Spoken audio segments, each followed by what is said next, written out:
Hi ಎಲ್ರಿಗೂ ನಮಸ್ಕಾರ. ನಾನು ನಿಮ್ಮ ಶ್ವೇತಾ. ನಿಮಗೆ ಈಗ ಸಿಂಪಲ್ಲಾಗಿ ಸೊಪ್ಪು ಸಾರು ಹೇಗೆ ಮಾಡೋದು ಅಂತ ತೋರಿಸ್ಕೊಡ್ತಾ ಇದ್ದೀನಿ.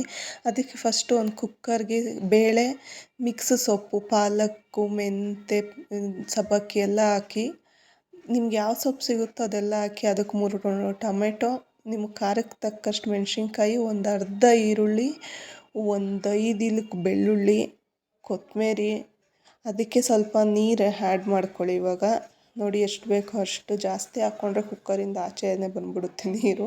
ಹಾಗಾಗಿ ಅದಕ್ಕೆ ರುಚಿಗೆ ತಕ್ಕಷ್ಟು ಉಪ್ಪು, ಸ್ವಲ್ಪ ಅರಿಶಿನ, ನೋಡಿ ಒಂದು 5 ವಿಶಿಲ್ ಬರೋವರೆಗೂ ಕೂಗಿಸ್ಕೊಳ್ಳಿ.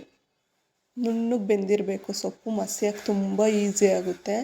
ನೋಡಿ ಈ ಥರ ಒಂದು 5 ವಿಶಿಲ್ ಬಂದಾದಮೇಲೆ, ಏರೆಲ್ಲ ಆಚೆ ಹೋದ್ಮೇಲೆ ನೋಡಿ ಈ ಥರ ನೀರು ಜಾಸ್ತಿ ಹಾಕ್ಕೊಂಡಿದ್ರೆ ಈ ಥರ ಎತ್ತಿಟ್ಕೊಳ್ಳಿ, ಅದೇನಾಗಲ್ಲ. ನಮಗೆ ಸಾಂಬಾರು ತೆಳ್ಳಗೆ ಬೇಕು ಅಂದರೆ ಅದನ್ನು ಆ್ಯಡ್ ಮಾಡ್ಕೊಬೋದು. ತಿರ್ಗಾ ಈ ಥರ ನುಣ್ಣಗೆ ಮಸ್ಕೊಳ್ಳಿ.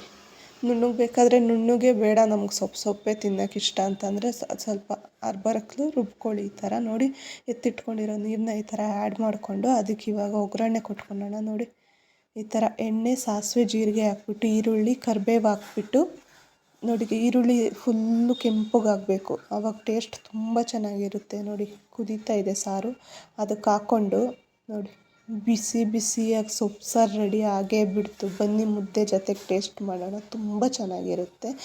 ನೋಡಿ ಈ ವಿಡಿಯೋ ನಿಮಗೆ ಇಷ್ಟ ಆಗಿದೆ ಅಂದ್ಕೊಂಡಿದ್ದೀನಿ. Thank you.